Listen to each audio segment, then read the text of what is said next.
Merci Anne et bonsoir à tous. Merci de cette invitation qui sera pour moi effectivement l'occasion de vous présenter les dernières données que l'on a d'ailleurs en partie mises dans le rapport d'experts dans la partie épidémiologie sur la partie cancer et qui ont été des analyses qui ont été réalisées sur la cohorte hospitalière FHDH qu'effectivement je dirige. Donc, avant de vous parler, de vous montrer ces résultats, des choses que vous savez, et Anne vient de le rappeler, c'est que les personnes qui vivent avec le VIH en France, c'est une population qui vieillit. Vous voyez sur cet histogramme que la part des personnes qui ont plus de 50 ans en 2020 était de 15% et en 2022, elle est près de 60%. Et donc, c'est une situation que d'ailleurs on a, les dernières estimations qu'on a réalisées à partir d'une modélisation permettent de savoir que la part des personnes âgées de plus de 60-70 ans va encore doubler en France par rapport à la situation en 2018. Évidemment, ça va avoir une incidence parce que Anne l'a également dit qu'en population générale, si on regarde les taux d'incidence que l'on a dans le réseau, vous savez, on a la chance d'avoir le réseau Francim qui récupère les données des registres de cancer en France, on voit que donc en population générale, eh bien le taux d'incidence de cancer est très associé à l'âge et plus l'on vieillit, plus on est à risque d'avoir des cancers. Vous voyez, avec une courbe qui commence un peu plus tôt pour les femmes et un peu plus tard, un peu plus décalée vers la droite, un âge plus avancé pour les hommes, mais une augmentation en fonction de l'âge. Alors, vivre avec le VIH en France, eh bien, actuellement, c'est vivre avec une maladie chronique, ça vous le savez également. Il y a différents des éléments qui vont provoquer chez la personne qui vit avec le VIH une activation immunitaire qui va persister. Il y a le fait d'avoir une réplication virale résiduelle, le fait d'avoir des infections virale chronique et puis la translocation microbienne. Et tout ça va être responsable de cette activation immunitaire et d'une inflammation chronique qui, vous le savez, va être un des éléments responsables des morbidités que l'on voit chez les personnes qui vivent avec le VIH. Et donc là, il y a toute la liste, les pathologies cardiovasculaires, le diabète et toutes les différentes atteintes de différents organes. Et ce qui nous intéresse aujourd'hui, le cancer. Donc, cancer et VIH, on a l'habitude, et ça c'est une habitude ancienne qui date donc de 1987, la première classification qu'avait fait le CDC au début de l'épidémie de VIH, on avait classé les pathologies, et parmi ces pathologies qui classaient SIDA, l'entrée dans le stade SIDA, il y avait trois cancers. Enfin, au début, il y en avait que deux, mais on a rajouté en 93 le cancer du col. Et donc, il y avait ces trois cancers qu'on appelle les cancers classant SIDA, qui sont les lymphomes malins non-hodgkiniens, le sarcome de Kaposi et donc le cancer de col. Et ces trois cancers avaient la particularité d'être à la fois très associés à l'immunodépression, ce qui est moins le cas pour le cancer du col, mais particulièrement les deux premiers, c'était des cancers qui sont très associés à l'immunodépression, et aussi d'être tous les trois des cancers qui sont viro-induits. Ils sont associés au virus de l'EBV pour le lymphome non-hodgkinien, au virus HHV8 pour le sarcome de Kaposi et le papillomavirus pour le cancer du col. Et puis, donc, en plus de cette catégorie des cancers classants, il y avait tous les autres cancers qui rentraient dans la vaste catégorie des cancers non classants SIDA, dont les plus fréquents, j'en ai cité là, et donc je vais vous en reparler après. Et il y a des cancers à la fois qui sont des cancers qui sont associés à des virus, comme le lymphome de Hodgkin ou le cancer de l'anus qui est également lié à l'HPV, ou le cancer de foie qui est lié au virus des hépatites. Et donc, on va le voir, la part de ces cancers est une part qui est de plus en plus importante.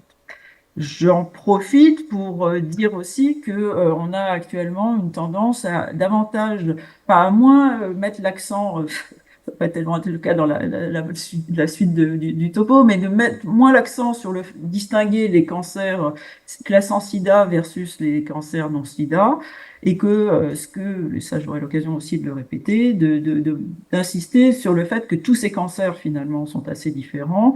On distingue davantage les cancers qui sont associés à des infections des autres cancers qui peuvent avoir d'autres facteurs de risque notamment. Alors, qu'est-ce que l'on voit sur ces fameux cancers? Alors, moi, j'ai repris ce distinguo des cancers classant SIDA versus les autres. Eh bien, ce que l'on voit, c'est que au cours du temps, ça, ce sont les données de la cohorte ANRS FHDH, on voit que la part des cancers non classants est devenue de plus en plus importante parmi les cancers qui sont repérés chez les personnes qui vivent avec le VIH. Si on regarde maintenant le risque des cancers chez les personnes qui vivent avec le VIH comparativement à la population générale, hein, on analyse ces risques en estimant donc un sur-risque, donc qui est ici ce qu'on appelle les ratios d'incidence standardisés, les SIR en anglais. On voit que toute la partie qui est à droite de cette ligne, ce sont les cancers qui ont des risques qui sont plus élevés en population vivant avec le VIH par rapport à la population générale. Et si on regarde, donc là c'est une méta-analyse qui a fait un état des lieux des 40 cancers donc non classants associés et non associés à des infections, ce que l'on voit, c'est que la plupart beaucoup de cancers ont un risque plus élevé en population vivant avec le VIH qu'en population générale, que ces risques sont parfois très élevés. Hein, vous voyez ici des risques qui sont supérieurs à 10, qui sont différents selon les types de cancers, mais que les cancers qui sont associés à des infections, ce sont les cancers qui ont les risques les plus élevés. Hein, plus on a un SIR qui est supérieur à 1, plus le sur-risque est important par rapport à la population générale. Alors aussi, ce que l'on voit dans cette méta-analyse, c'est qu'il y a deux cancers qui qu'on ne retrouve pas associés à un sur-risque par rapport à la population générale, et c'est le cancer du sein et le cancer de la prostate, avec des risques qui sont inférieurs à 1 dans ces deux cas. Alors, à quoi est dû ce sur-risque? Eh bien, on l'explique par plusieurs facteurs, à la fois l'immunodépression, et on l'a vu aussi, il y a beaucoup de travaux qui ont montré ça, que les sur-risques étaient différents selon les types des cancers. Hein. Le lien avec l'immunodépression n'est pas le même selon le type de cancer. Donc, l'immunodépression est un facteur important. Les co-infections avec des virus oncogènes, donc là, je vous en ai cité toute une série tout à l'heure, mais c'est aussi un élément qui apporte un sur-risque. Certains ont parlé d'un effet direct de l'infection VIH sur certains cancers, qui est possible également. Il y a le fait que la population qui vit avec le VIH, et particulièrement chez nous, dans nos climats, ont une consommation, par exemple, de tabac qui est plus élevée, et donc des expositions à des facteurs de risque qui est plus importante. Et donc ça va aussi jouer sur le risque de cancer. Il y a aussi le fait qu'il y ait d'autres comorbidités associées qui potentiellement va aussi accroître le risque de cancer. Et enfin, le vieillissement, et ça, on l'a vu, mais je veux dire que la population générale, elle n'est pas exempte de vieillissement, mais peut-être que dans la population vivant avec le VIH, les effets sont d'autant plus marqués que le vieillissement est venu grâce à un effet important des traitements. Alors, Ça, c'est une étude maintenant qui date un peu, mais qui s'était basée sur un travail de modélisation. Hein, c'est pas uniquement sur des données recueillies. C'est qu'ils avaient regardé comment allaient évoluer les cancers aux États-Unis euh, au cours du temps, en prenant les taux d'incidence qu'on observait dans une période. Alors je pense que ils prenaient les taux d'incidence de 2010, et puis ils faisaient des projections dans le temps si les taux d'incidence étaient maintenus ou avec différentes hypothèses. Et ce qu'il prévoyait, c'était que on allait assister à une modification des types de cancers que l'on allait voir dans la population infectée, avec des cancers qui n'étaient plus tout à fait les mêmes, et notamment l'émergence de cancers qui étaient peu fréquents. Vous voyez, en 2030, les cancers les plus fréquents allaient devenir le cancer de la prostate, le cancer du poumon et le cancer du foie, alors qu'en 2010, c'était les lymphomes non-Hodgkiniens, les sarcomes de Kaposi et le cancer du poumon qui étaient plus fréquents. Donc ça, c'est quelque chose ça c'est un travail donc de modélisation qui a établi ça.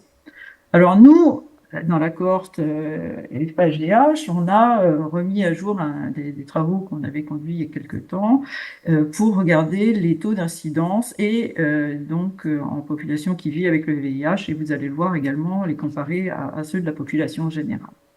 Donc vous avez ici les taux d'incidence de la période la plus récente qu'on a pu étudier, qui était la période 2008-2018, chez les hommes et chez les femmes. Et ce que l'on voit, c'est que les taux d'incidence maintenant les cancers qui ont le taux d'incidence les plus élevés chez les hommes maintenant, c'est le cancer colorectal, et à égalité quasiment, enfin un peu plus élevé que le sarcome de Kaposi et le cancer de la prostate. Alors que chez les femmes, c'est maintenant le cancer du sein qui a le taux d'incidence le plus important, le plus élevé chez les femmes.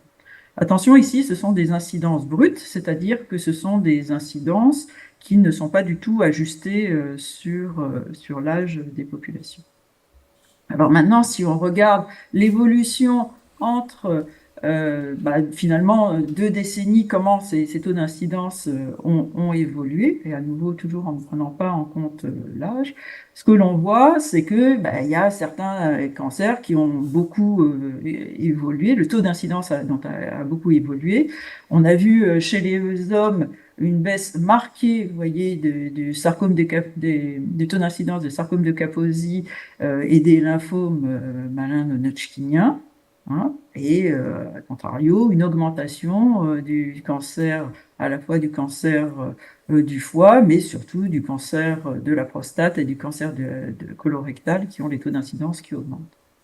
Chez la femme, ce que l'on voit, c'est que il y a eu une augmentation qui est très marquée du cancer du sein et du cancer colorectal, et une baisse, en revanche, comme chez l'homme, du sarcome de Kaposi et des lymphomes non-Hodgkin. Ça, c'était pour voir un peu les évolutions des taux d'incidence en population infectée.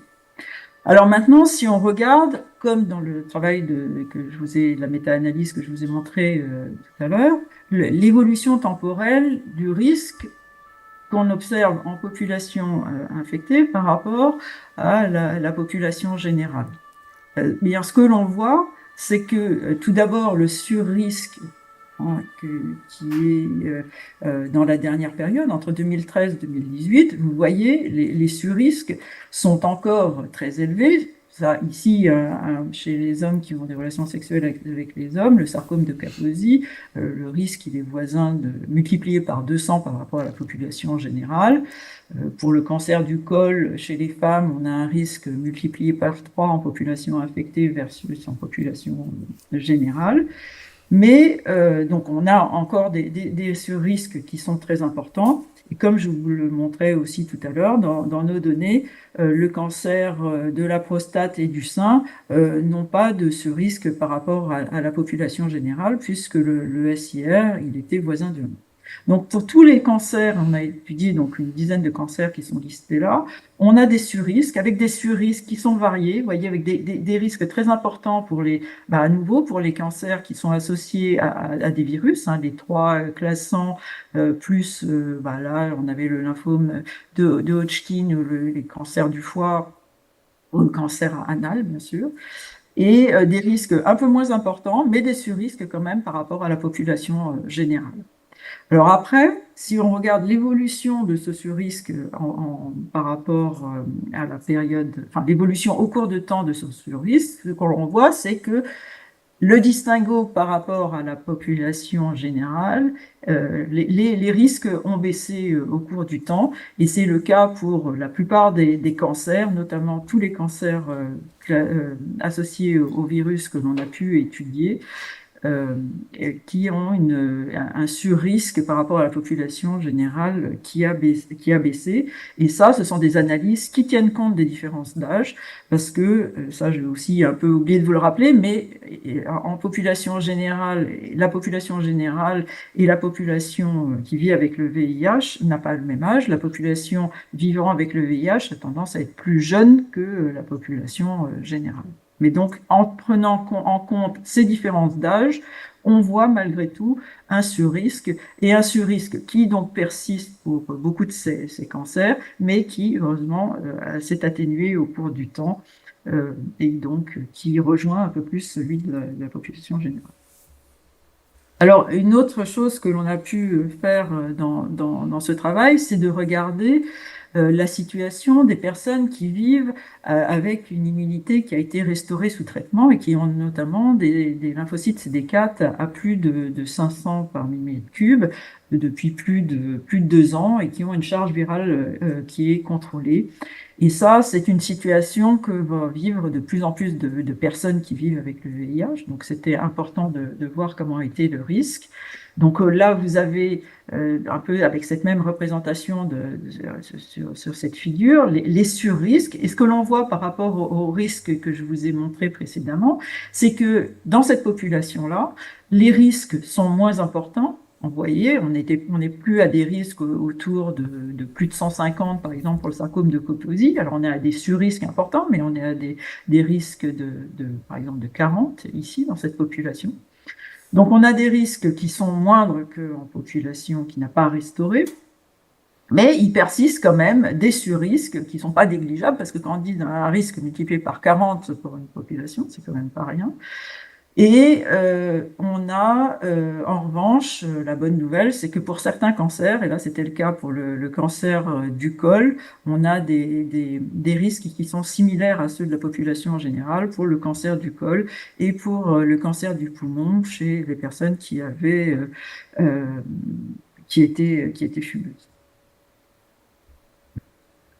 Un autre élément dans les données récentes qui ont été publiées récemment, c'est un travail qui a été publié cet été d'une collaboration internationale, essentiellement européenne et nord-américaine, auquel contribuent beaucoup les données des cohortes françaises, parce qu'il y a quelque chose comme près de 40% des données françaises dans ces données.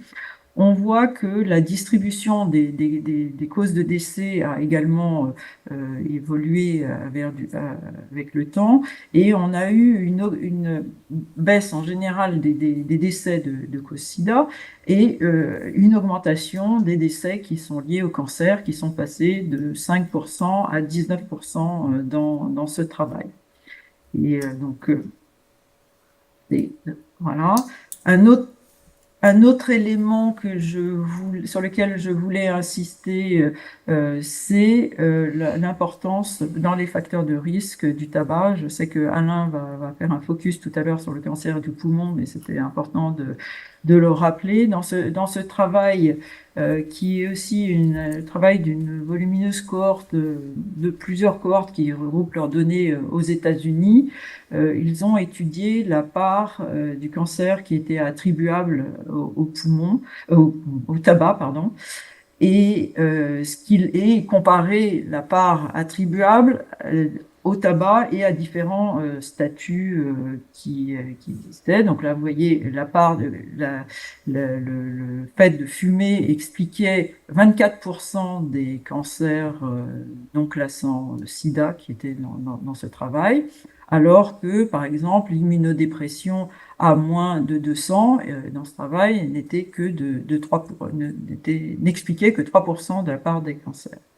Et ça, c'est important. Et c'est important, en fait, la part attribuable, c'est un indicateur qui dépend à la fois du risque du cancer, du facteur de risque, du risque associé au facteur de risque pour le cancer donné, et également à la prévalence du facteur d'exposition. Et donc là, on voit bien que pour le tabac, le problème, c'est à la fois le risque associé en population VIH au cancer du poumon, et le fait que le tabac est un facteur d'exposition qui est fréquent chez les personnes qui vivent avec le VIH. Et on sait que l'étude VESPA avait montré qu'on avait environ 40% des personnes en France qui vivaient avec le VIH qui étaient fumeuses. Donc, en résumé, eh bien, on voit que l'épidémiologie des cancers chez les personnes qui vivent avec le VIH elle a changé au cours du temps. On a vu une modification des risques et des types de cancers sous l'effet combiné à la fois de la restauration immune qui a été induite par des traitements et également de l'initiation précoce des antirétroviraux. Et donc tout ça a permis un meilleur contrôle sur les virus oncogènes. Également, l'autre élément important dans ce changement d'épidémiologie, c'est le vieillissement de la population avec une augmentation du poids des pathologies liées au vieillissement et particulièrement, là, ce qui nous intéresse, des cancers liés au vieillissement. Donc, si on reprend les éléments qu'on a pu observer, pour les cancers qui étaient liés à des virus, tous les cancers classants et la plupart des cancers non classants, en tous les cas ceux qu'on a étudiés, on a vu une baisse des taux d'incidence, mais quand même, sur la période la plus récente, on a des risques qui sont toujours élevés par rapport à la population générale. Et donc, ça, c'est quand même, donc, ça montre bien que ça reste un problème dans cette population. Enfin, pour les cancers qui sont associés au vieillissement, on voit une augmentation des taux d'incidence des cancers du colorectal et de la prostate. On voit des risques qui sont proches de ceux de la population générale pour les cancers de la prostate et du sein. Et donc, ça va être des cancers qui vont être de plus en plus fréquents parmi les causes de cancer que vont vivre les personnes qui vivent avec le VIH et que vont rencontrer les médecins. Enfin, chez les personnes qui ont des CD4 restaurés de manière stable sous antirétroviraux, on voit que pour beaucoup de cancers, eh bien, les risques est toujours augmenté par rapport à la population en général, même s'ils sont moindres que chez les personnes qui n'ont pas restauré leur immunité. Et pour certains cancers, et là c'était ce qu'on a montré pour le cancer du poumon et le col, le risque était similaire à celui de la population générale.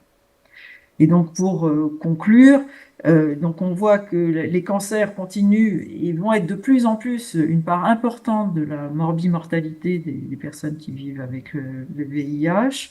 Il y a une grande disparité selon les types de cancers et donc il faut toujours parler des cancers, individualiser les cancers les uns des autres, ce qui est toujours un peu difficile quand on vous demande de faire 10 minutes à topo sur l'épidémiologie du cancer dans la population affectée. Que par ailleurs, les personnes qui vivent avec le VIH ont toujours une forte prévalence à des facteurs de risque de cancer, qu'il faut donc pouvoir lutter et jouer sur ces différents éléments. Et donc, renforcer la prévention en restaurant l'immunité et en traitant tôt, lutter contre les facteurs de risque et notamment favoriser le sevrage tabagique et la vaccination HPV. Et enfin, il y aura aussi la question du dépistage. Je sais qu'Alain va vous en parler, notamment pour le cancer du poumon et la place du TDM à faible dose pour le cancer du poumon, et également des dépistages spécifiques pour l'infection HPV. Et que, bien sûr, pour nous, il sera très intéressant de continuer à monitorer les effets que vont avoir l'initiation précoce des antirétroviraux et le vieillissement des personnes qui vivent avec le VIH sur le risque de cancer. Et également sur leur pronostic, parce que ça, je vous en ai pas beaucoup parlé. Voilà, je vous remercie. Merci beaucoup. Donc, on va prendre un petit temps de questions. Donc, pour l'instant, il n'y a pas de questions derrière l'écran, si je puis dire. Mais moi, j'en ai une. La première, c'est pourquoi on explique la diminution quasi, enfin, la même proportion que dans la population générale pour les cancers du col, alors que pour les Kaposi et les autres, on n'a pas cette diminution, même si l'incidence est diminuée, mais on n'a pas cette incidence majeure de diminution, alors qu'on n'en voit quasiment plus, quoi. Tu dis, excuse-moi, j'ai pas bien compris ta question par rapport Le cancer du col à finalement est la même incidence que la population générale. Alors que pour non, non, le risque est 3 fois plus élevé quand même. Hein. reste très plus Ah, t'as élevé. compris. Oui, Il d'accord. est 3 fois plus élevé, non, non. Ouais. Alors, donc c'est la même chose. Oui, ok. Non, non, le surrisque de cancer du col, il est actuellement, Le 3, oui, oui, bah, 3. il est d'un facteur 3 dans les dernières Oui, oui. périodes qu'on a étudiées. Je ne sais plus, je sais plus si j'ai mis les risques. Hop, hop, hop. Les femmes, pour les terrains, tu vois, il est facteur 3. Non, non, il est d'un facteur 3. Enfin, 3, c'est pas 200, quoi, c'est ça. C'est C'est ça que tu ça, voulais. c'est ça.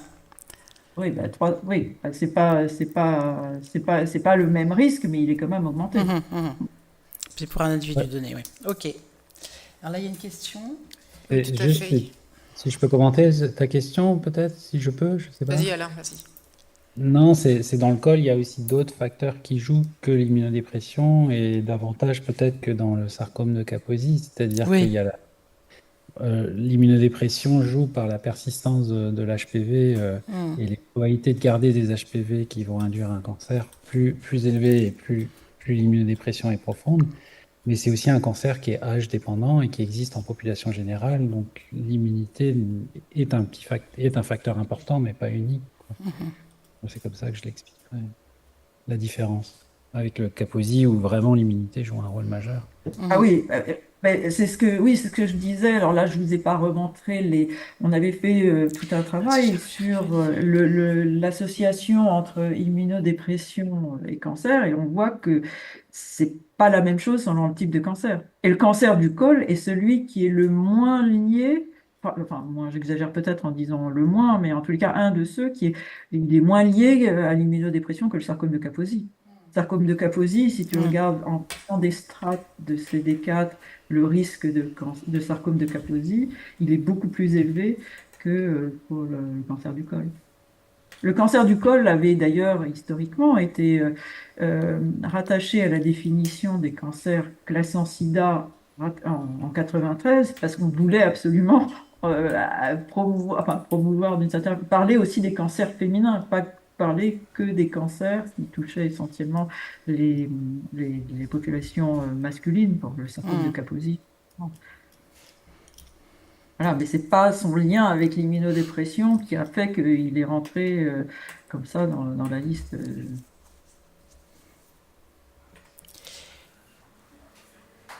Et alors, tu parles de traitements précoces qui vont, enfin, qui effectivement diminuent l'incidence des cancers, mais finalement, il n'est pas si précoce que ça, puisqu'on voit bien qu'encore un tiers des personnes sont dépistées assez tardivement.